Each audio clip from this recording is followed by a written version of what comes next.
Anin Nabi SAW dari baginda Nabi. Qala Nabi bersabda, man naffasa. Nafas itu kan lega, bernafas itu lega, dari sesak bisa.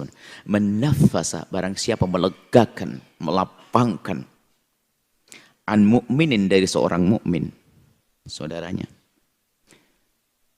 Kurbatan, suatu kerupakan, kesulitan, kesusahan.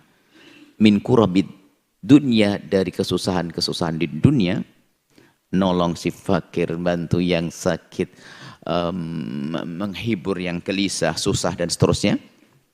Tentunya dengan catatan dengan cara yang halal itu sudah pasti. Gak usah ditanyakan. Nolong orang tapi nyuri dulu ya nggak bisa. Nyenengkan orang dengan menzinainya ya enggak. Bukan itu. Nanti ada orang beralasan, kan aku nyenengkan. Ini kan kacau. Harus paham ini. Tentunya dengan yang halal. Menolong dengan yang halal. Jangan sampai disalahgunakan. Yang penting kita kan perlu nyenangkan orang, menghibur. Dia lagi sakit, aku hibur dengan cara yang haram. Enggak. Tujuan baik tapi cara nggak baik, nggak sampai tujuan. Harus halal. Kalau kita ingin membantu dari rezeki yang halal, bersih, untuk mendapatkan janji ini. Menghibur orang dengan cara yang halal, menghibur dengan cara yang tidak halal juga nggak boleh. Menghibur orang, nyenengin orang dengan mohon maaf, hiburan yang diharamkan, ya itu nggak benar. Jadi ya jangan salah paham. Kalau orang tujuannya baik, caranya nggak baik, nggak akan sampai tujuan. Seperti kalau kita gambarkan ringannya, orang berwudu kan bagus, wudu untuk sholat, tapi pakai air kencing, mana bisa suci.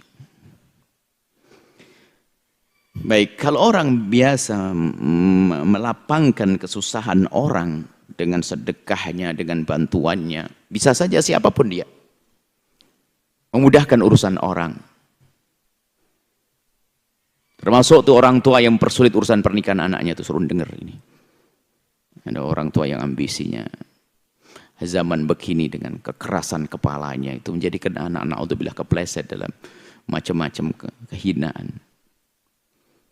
Kenapa begini? Karena ada sebagian orang tuh masya Allah, orang tua yang susah sekali untuk tidak tahu bahwasanya bergolak syahwat anaknya sudah tidak. Atau sebaliknya, mohon maaf, seorang anak melihat ibundanya yang sudah tidak bersuami, tidak berayah misalnya, sementara dia manusia normal, ada seorang anak yang dengan keras kepalanya juga, dia tidak ngerti nafasa. Karena untuk mendapatkan yang halal, haknya dia sebagai seorang ibu. Atau seorang ayah yang istrinya meninggal misalnya, seorang anak kadang dengan keras kepalanya, tidak tahu dengan alasan-alasan kebanyakan nonton sinetron, bukan alasan syar'i.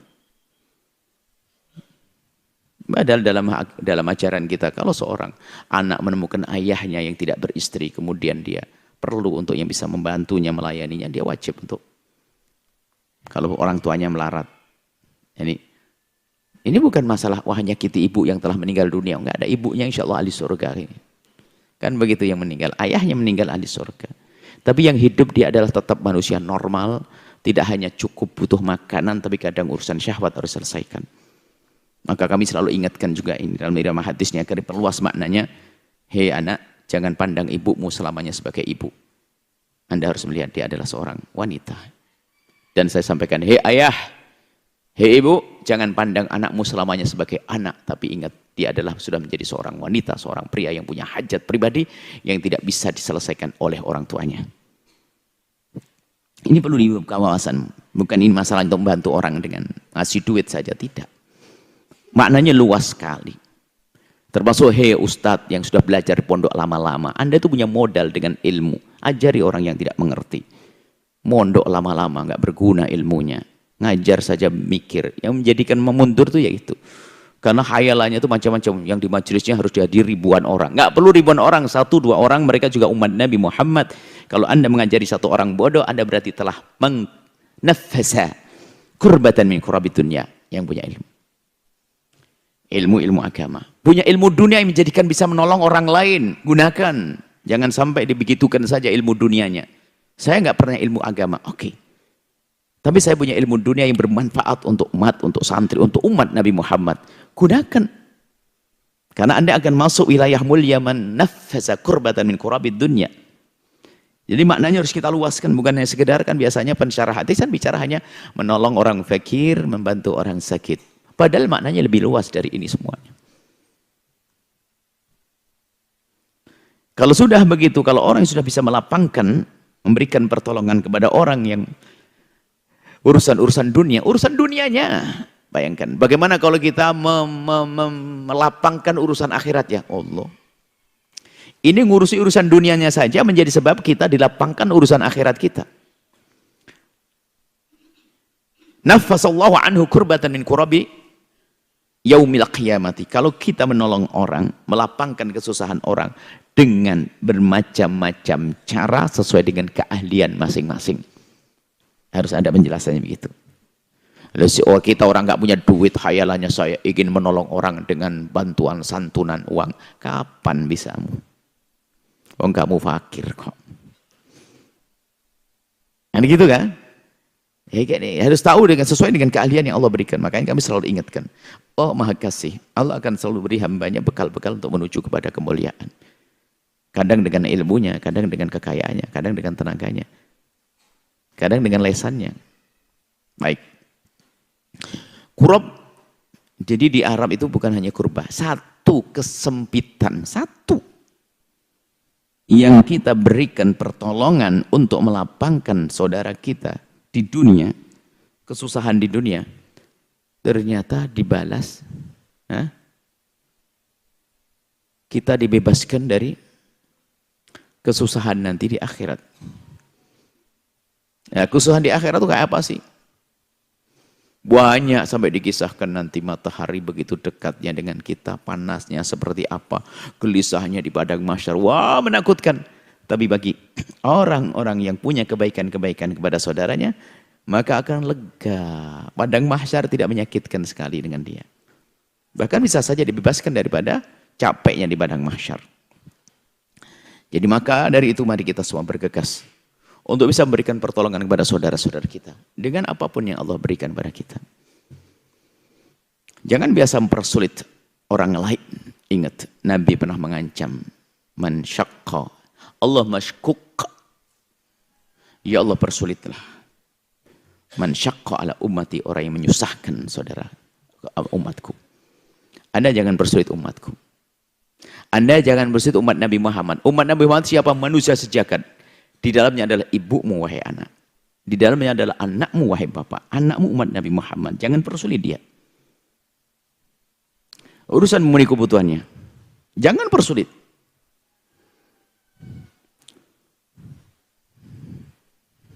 Wa man yassara an mu'sirin. Barang siapa yang memudahkan bagi orang yang kesusahan. Ada orang kesusahan dibantu. Bermacam-macam cara. Pegawai KUA mempermudah urusan, ya yang penting cepat halal daripada nggak usah diribet-ribetkan, yang penting sudah terbukti ini calonnya benar, boleh menikah, digampangin.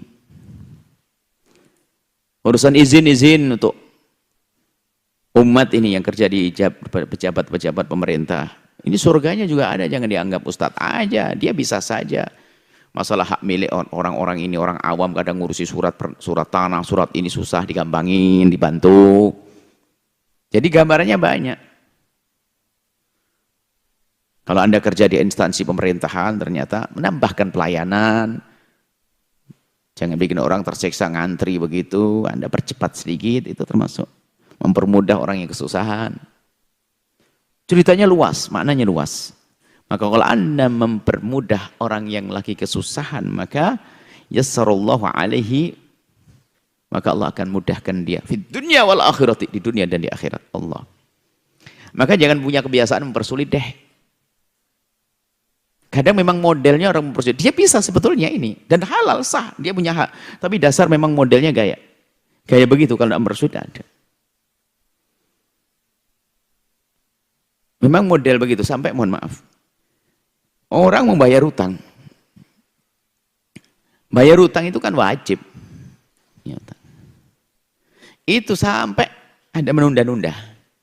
Sampai yang punya uang itu datang nagih. Padahal uang juga disaku, tapi tidak mengeluarkan, biar nanti aja.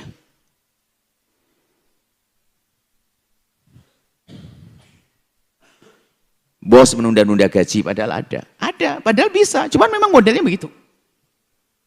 Nanti aja, nanti aja. Entah nih, memang gaya begitu tuh ada. Gaya orang promosi, lihat. Karyawan.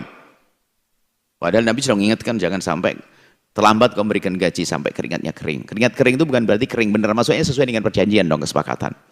Setiap hari keringatnya kering. Maksudnya apa? Sesuai dengan perjanjian. Cuman ada gayanya model menunda-nunda. Dengan karyawan. Padahal kelihatannya dia soleh, tahajudnya banyak, umroh setiap bulan. Wah, baca Qur'annya bolak-balik. Wah, tapi model begini, makanya dia agak dimudahkan oleh Allah urusannya. Karena dia mempersulit haknya orang. Ada ini watak, itu watak. Dia bisa memberi. Bisa mempercepat semuanya. Cuman gayanya begitu, kalau tidak mundur, tidak nunda sedikit, bukan dia. Coba, kalau Anda seperti itu, segera berubah. Karena Anda itu menutup pertolongan Allah dengan gaya hidup semacam itu. Yang merepotkan orang lain. Ya, bermudah urusan orang. Jangan biasa mempersulit. Karena doa Nabi, Allah masyukuk. Allah persulitlah orang yang bersulit. Oh, pantasan urusannya susah. Karena dia bisa menyusahkan orang. Dan kalau Anda lagi mempermudah urusan orang karena Allah. Bukan karena ingin dibalas orang dengan kemudahan. Bukan begitu. Salah niat juga nggak benar. Waman satara musliman satarahullahu fid dunya wal akhirah. Barang siapa yang satara, menutup aib kekurangan orang lain. Berarti kan dia tahu duluan. Misalnya kita terlanjur tahu kesalahan dan dosa seseorang, maka ketahuilah kalau dia menutup, pandai menutup, maka ketahuilah Allah akan tutup aibnya nanti di akhirat. Menutupi gimana? Bukan saya diam, bukan diam belum menutup. Kalau diam itu kan pura-pura tidak tahu, atau saya pengen kok tidak kotor hati saya. Enggak. Menutup itu ada upaya. Menutup itu ada dua sisi, ada dua cara. Ada orang melakukan kemaksiatan terbukti. Kita tahu dia melakukan kesalahan. Gimana cara menutupnya? Ada dua. Yang pertama, kita rubah orang itu yang dari kejahatan menjadi baik. Maka secara otomatis nanti akan tertutup kejahatan yang pernah dilakukan dengan kebaikan yang selama ini dilakukan. Sudah lupa orang dengan kejahatan masa lalu. Karena apa? Oh, dia menjadi orang soleh, baik, dan seterusnya. Ini satu. Yang kedua. Yang kedua, upaya agar orang lain yang tidak tahu. Yang belum tahu tidak tahu. Yang sudah tahu menjadi dilupakan. Nah, ini upaya.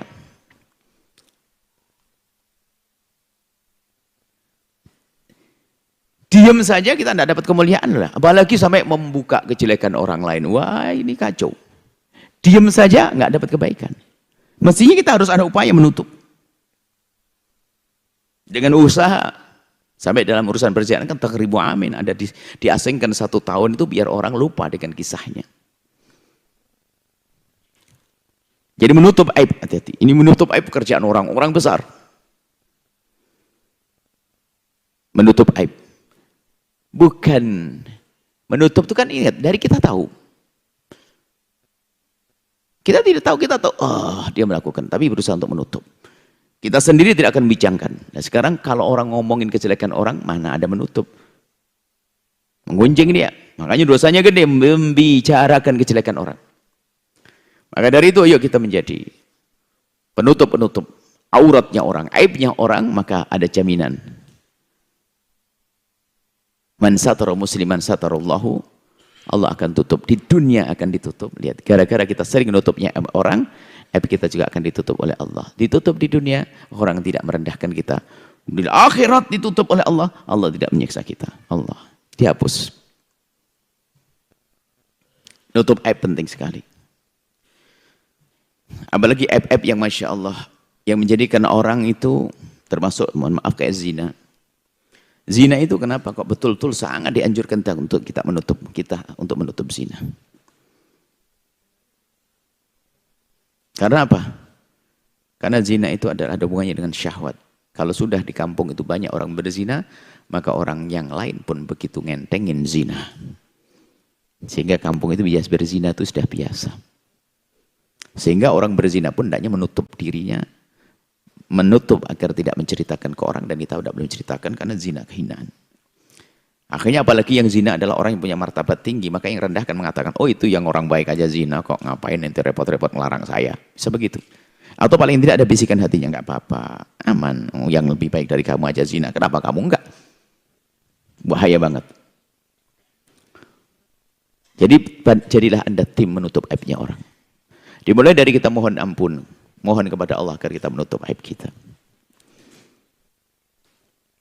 Dan sedih kalau kita melihat aib orang. Harus begitu, ada hati, ada iman. Nggak senang melihat kekurangan orang, harus ada sedih. Lanjutan hadisnya adalah, lalu bicara tentang aib ini panjang sebetulnya kisahnya. Itu satu potongan hadis, man satara musliman satarallahu fid dunya wal akhirah, itu panjang. Bahkan ilmu itu ilmu yang harus hari ini kita hadirkan sesering mungkin. Sesering mungkin, karena begitu banyak orang membicarakan kejelekan orang. Wallahu fi aunil abdi, maka al-abdu fi auni akhih. Ingat janji Allah melalui lisan Rasulullah. Apakah ada pertolongan lebih kuat dari pertolongan Allah? Coba. Siapa yang matikan raja-raja? Kita bisa bangga di saat kita ditolong oleh seorang raja barangkali. Karena dianggap dia punya kekuasaan dan punya kekayaan, punya pasukan. Maka di saat ditolong oleh raja, wah pede banget dia. Aku ditolong oleh raja, aman. Bagaimana kita tidak rindu dengan pertolongan yang bisa mematikan raja di esok hari, yang mengangkat raja dan menurunkan raja, yaitu Allah Jalla Jalaluhu. Maka hendaknya kita konsentrasi benar dalam hal ini, iman kita, pemahaman kita tentang begitu agungnya pertolongan dari Allah. Kalau sudah Allah menolongmu, tidak akan ada yang bisa mengganggumu. Kalau sudah Allah tidak menolongmu, siapa yang bisa menolong dirimu?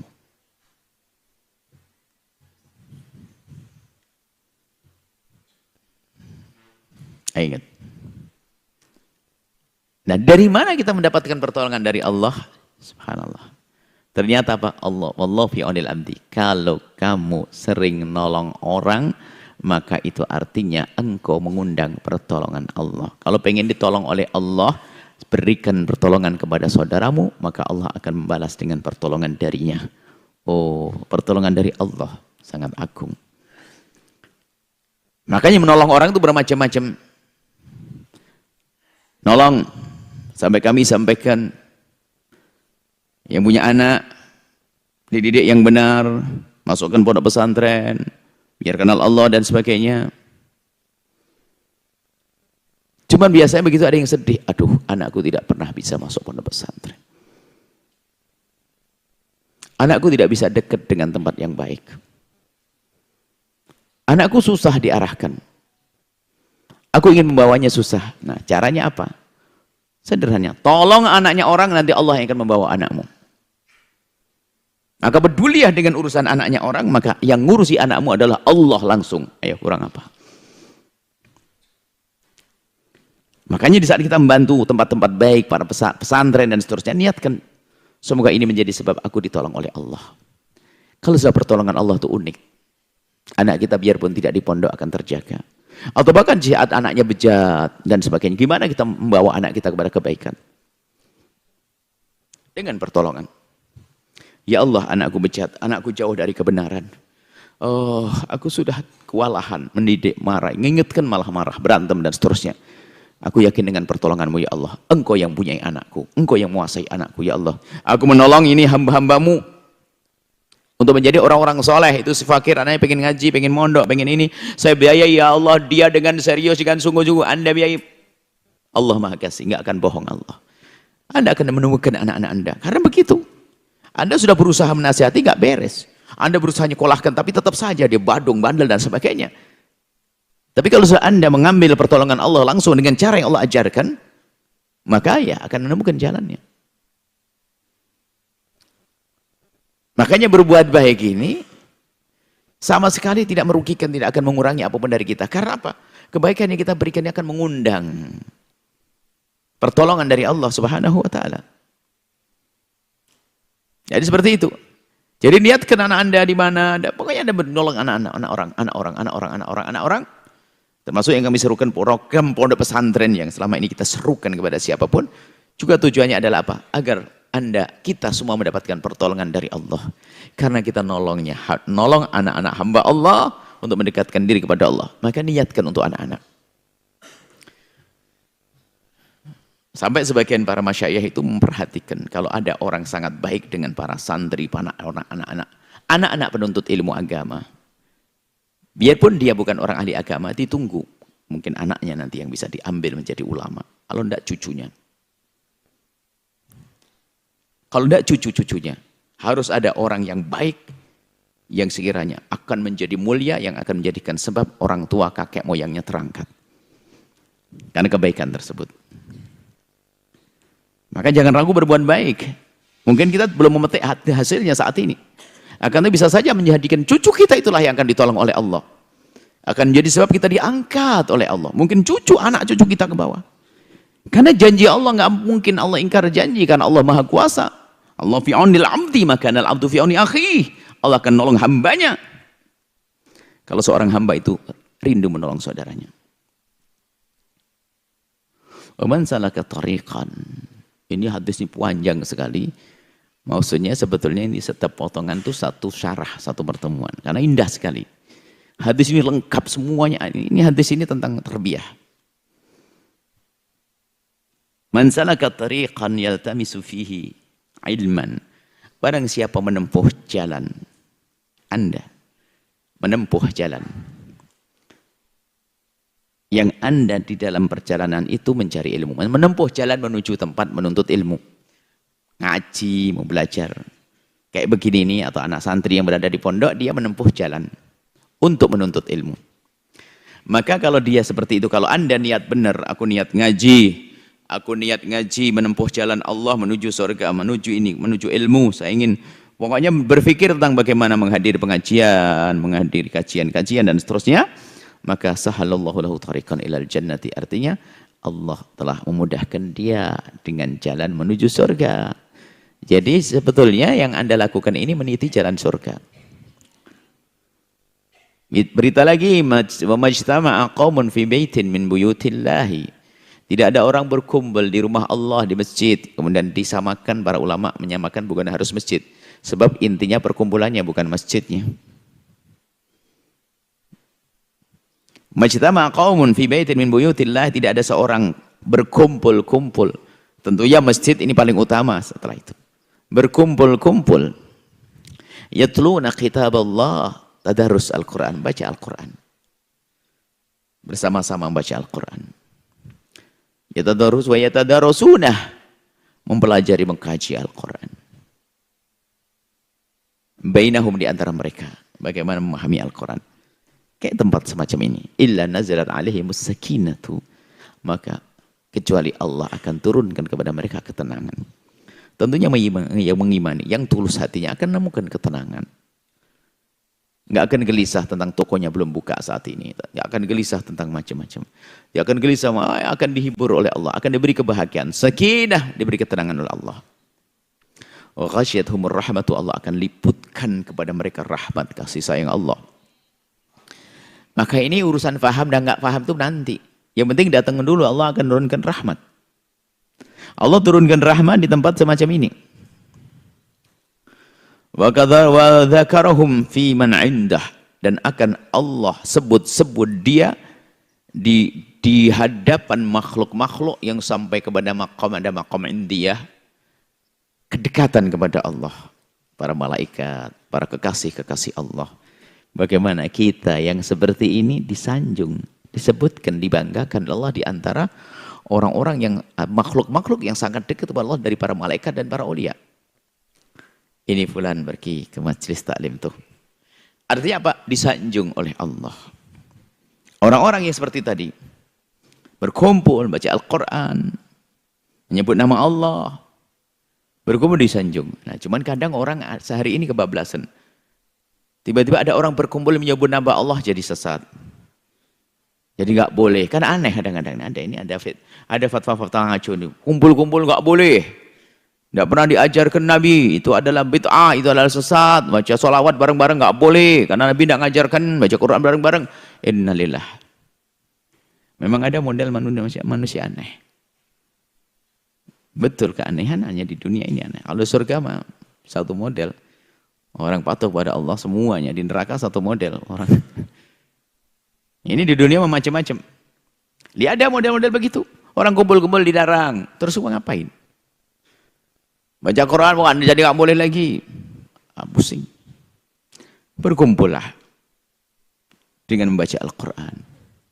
Allah akan sanjung.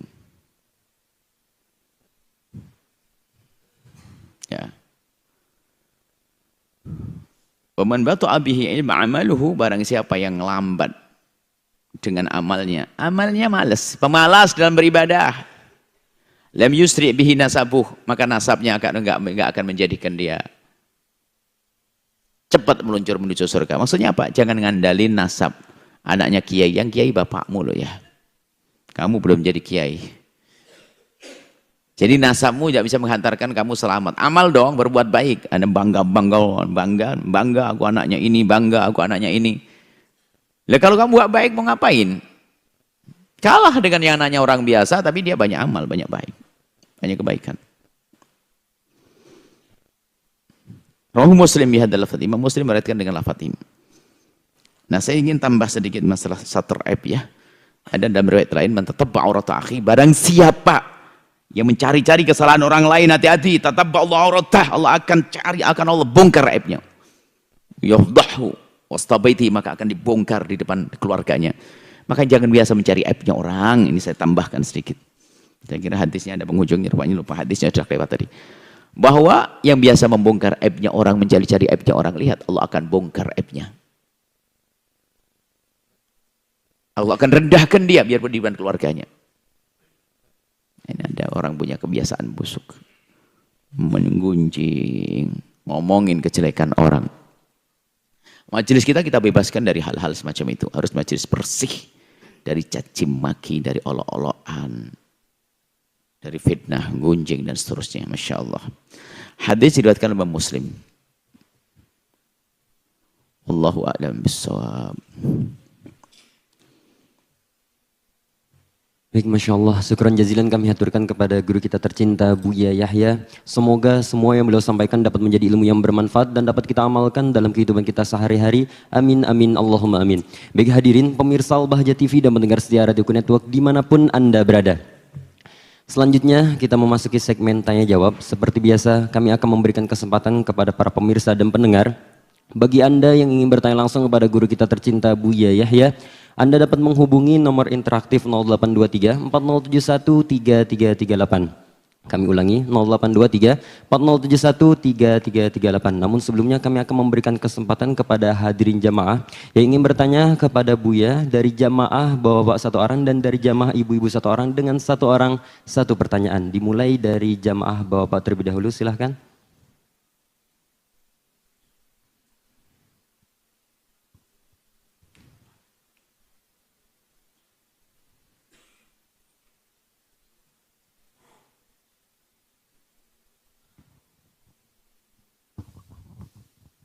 Assalamualaikum warahmatullahi wabarakatuh. Assalamualaikum. Allahumma sholli ala Sayyidina Muhammad wa ala ali Sayyidina Muhammad. Mohon izin bertanya Buya. Pertama-tama saya mau menanyakan masalah Wahabi, Buya. Saya mau nanya, Wahabi itu termasuk dalam Ahlussunnah wal Jamaah bukan? Karena saya sering lihat dia sering mengkafir-kafirkan atau membidah-bidahkan gitu Buya. Itu aja Buya. Wassalamualaikum warahmatullahi wabarakatuh. Waalaikumsalam warahmatullahi wabarakatuh. Kelompok-kelompok agama banyak sekali. Tidak terbatas dari yang disebutkan tentang Wahabi, ada yang lain, ada banyak kelompok-kelompok agama. Cuman dia kasih rambu-rambu. Anda punya akidah jelas, yaitu ahli sunnati wal jamaati. Dalam urusan akidah, atas nama akidah apapun namanya, kalau sudah bertentangan dengan akidah ahli sunnah wal jamaah, asy'ariyah, maturidiyah, maka sesat dia. Harus yakin seperti itu. Akan tapi ada kelompok selain ahli sunnah wal jamaah, asy'ariyah, maturidiyah, Dia bisa saja benar, tidak tahu namanya apa misalnya, yang penting tidak bertentangan. Karena apa? Akidah itu nggak boleh berbeda-beda. Kita harus yakin. Makanya kalau model-model menghujat, terserah namanya, bukan saja dibatasi dengan nama yang disebutkan itu, tidak.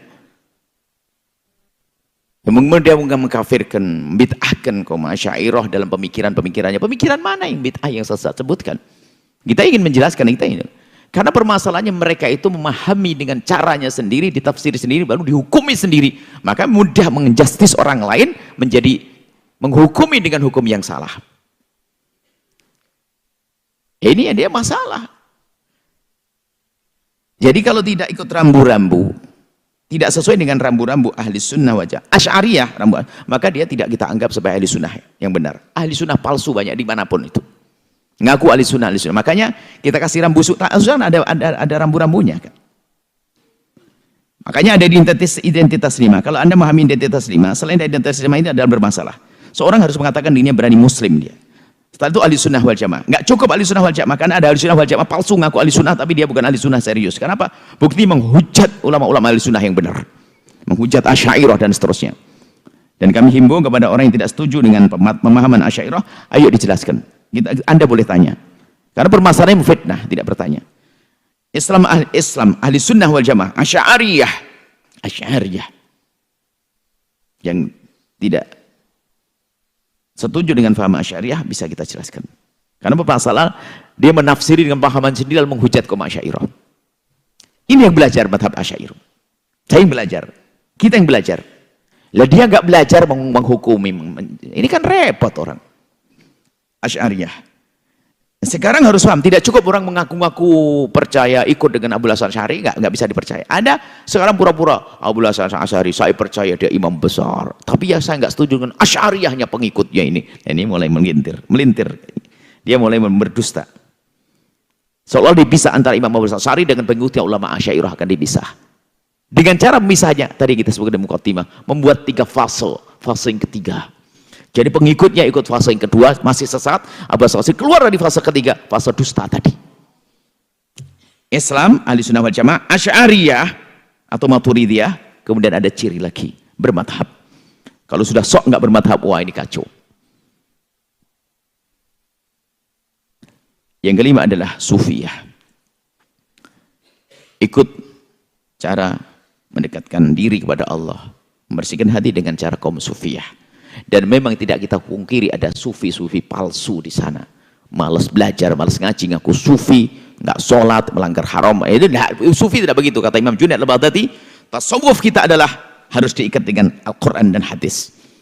Ini ada sufi-sufi palsu. Nah, makanya dunia tasawuf sendiri kita harus waspada. Ada dunia tasawuf, benalu-benalu tasawuf dirusak oleh sufi-sufi pemalas itu. Sufi-sufi palsu. Sehingga kadang-kadang di luar Islam, di luar ahli tasawuf, di luar ahli sunnah wal jamaah Asy'ariyah, menghujat kita, menghujat ahli sunnah melalui ini tasawuf, sufi-sufi palsu. Nggak punya sejarah belajar ilmu, tak taunya dia memegang posisi terpenting dari guru torekoh segala macam. Waduh, ada kacau ini. Ini merusak sufi itu. Dan harus berani tegas masalah ini. Kita harus dikritik ke dalam dong, karena kesalahan orang di luar itu bisa saja bukan karena mereka salah, karena mereka telah memahami, melihat dari kebodohan dari kita. Jadi menganggap itu keterangan padahal. Makanya belajar tentang ilmu tasawuf. Imam Junaid al-Baghdadi memastikan harus tidak keluar dari Al-Quran dan hadis. Artinya apa? Harus ada panduan ilmunya. Bukan ilmu khayal, begadang setiap malam, nggak tahajudan, besok-besok ngaku wali. Ngobrol mimpi ketemu Nabi, besok ngaku wali. Ngobrol jubah gede, besok jadi wali. Ngobrol gelar bapaknya, ayahnya mungkin seorang guru torekoh, dianya nggak pernah ngaji, giliran bapak meninggal datang pakai jubah bapaknya, lalu jadi guru torekoh, palsu. Ini penyakit model-model begitu tuh. Jadi yang merusak kita kadang-kadang dari diri kita sendiri. Makanya selalu kritik saya ke dalam apa? Supaya ini orang Asy'ariyah ini belajar ilmu, madhab Asy'ari yang serius. Belajar yang benar, hidupkan kembali di madrasah-madrasah, pelajaran-pelajaran akidah Asy'ariyah. Nah, sekarang katanya pengikut Asy'ari, mungkin sebuah organisasi besar Asy'ari akan, tapi kalau tidak belajar madhab Asy'ari yang benar ya kepleset dong. Nah, seperti itu. Jadi kita tidak, ya bukan dibatasi dengan yang ditanyakan, kelompok banyak macam-macam. Selagi bertentangan dengan iya sudah, nggak perlu kita menoleh. Nah, ini bukan kelompok ahli sunnah wal jamaah kalau begitu. Sebab ahli sunnah wal jamaah harus tahu rambu-rambu ini. Ngaku-ngaku ahli sunnah wal jamaah, ngaku ahli sunnah. Wah, orang ngaku mah boleh saya ngaku. Apalagi sekarang ngaku salaf. Orang akhir zaman ngaku salaf, pengikut salaf. Gimana sih ngikut salaf? Kan ada orang ngaku salaf. Kita tahu di pondok kita pondok salafi. Pondok salaf itu pondok lama, pondok kampung, pondok salaf. Pondok salaf. Dan sekarang ada orang ngaku salafi. Menurut dia salaf itu manhaj. Manhaj, salaf itu manhaj, cara berpikir, cara ini manhaj. Salaf itu marhalah zamaniyah, masa salaf itu adalah masa generasi zaman Nabi, sahabat Nabi, tabi'in itu salaf. Nah, seolah-olah mereka itu ikut manhaj mereka, ngikuti mereka. Saya tanya, Anda sampai ke mereka itu pakai apa? Tanggamu apa? Ikut ulama atau bagaimana? Atau saya langsung Quran hadis Nabi? Semakin bodoh nanti. Pemikiran seluas itu telah memenuhi perpustakaan. Ini ada jerih payah para ulama untuk memahami Al-Quran yang dituangkan dalam bentuk buku agar kita gampang memahaminya. Sekarang nggak mau sok langsung kitabullah sunnah Nabi Muhammad. Sesat tambahan dia. Karena apa? Bahasa Arab aja setengah-setengah. Belajar juga nggak sempurna. Mengalahkan dengan imam-imam yang telah menguasai dengan bermacam-macam ilmu. Nah, ini ada salafi. Salafi palsu. Tapi salafi yang sungguh adalah Anda ini yang mengikuti madhab. Kenapa? Cara belajar Anda benar dengan sanad ilmunya ini sampai kepada Imam Syafi'i yang punya metodologi di dalam memahami Al-Quran hadis Nabi, Imam Malik, Imam Abu Hanifah, Imam Ahmad. Makanya nggak bermadhab itu adalah bukan salafi dia. Salafi yang sungguhnya adalah bermadhab ini, karena bermadhab itu maknanya apa? Ngikuti ulama yang jelas, sehingga pendapat Imam Syafi'i itu dijelaskan oleh pengikutnya, sehingga yang tidak sesuai dengan dalil yang kuat pun dikritik, sehingga ada banyak terjeh pendapat Imam Syafi'i tidak dipakai, itu ada dalam mazhab kita. Ini ada aturannya. Tapi metodologinya ada ikut Syafi'i. Maka ini namanya bermadhab. Ulama-ulama. Lalu sekarang tidak boleh bermadhab. Haram lah ini. Mengaku salafi. Anda, bagaimana Anda menjadi salafi? Anda langsung dapat malaikat Jibril turun. Kan? Enggak kan? Kita ngikuti salaf. Kita ngikuti Nabi. Ada silsilah. Saya ngikuti guru, guruku ngikuti, dan seterusnya. Seperti itu. Jadi memang itu ada pemikiran-pemikiran yang congkak dalam beragama itu. Dia adalah saya paling dekat dengan Quran, dengan sunnah Nabi dan sebagainya. Yang lain sesat, enggak begitu cara. Justru kita dekat dengan sunnah, dekat dengan kitabullah, di saat kita dekat dengan ulama-ulama yang hebat, yang sangat kenal dengan kitabullah dan sunnah Nabi SAW. Ya gitu. Jadi harus kagum dengan ulama-ulama, ngikuti ulama. Nah, di antaranya cara ikut ulama dalam berakidah adalah ikut Abu Hasan Asy'ari, Abu Mansur Al-Maturidi. Sebab seolah mengatakan salaf, kita harus langsung seolah mengatakan Imam Syafi'i tidak ikut Allah dan Rasulnya. Imam Syafi'i sesat, maka tidak boleh kita ikuti. Imam Abu Hanifah sesat, karena apa? Tidak ke salaf. Nah, ini kan kacau orang-orang semacam ini. Ada kecongkaan dalam beragama. Anda tidak boleh dekat-dekat dengan orang yang biasa dengan caci maki, olah-olahan, dengan kesombongan. Kami terbuka kalau dia ada diskusi, ngobrol yang manis sambil minum teh, nggak usah pakai angkat suara. Saya akan jelaskan. Dan kita juga sering bertemu dengan orang-orang yang berbeda, tapi nggak pernah bertanya. Hanya sekedar memberi hadiah, minum bersama, dan sebagainya. Loh, kalau memang nggak sesuai dengan pemikiran, tanyakan dong.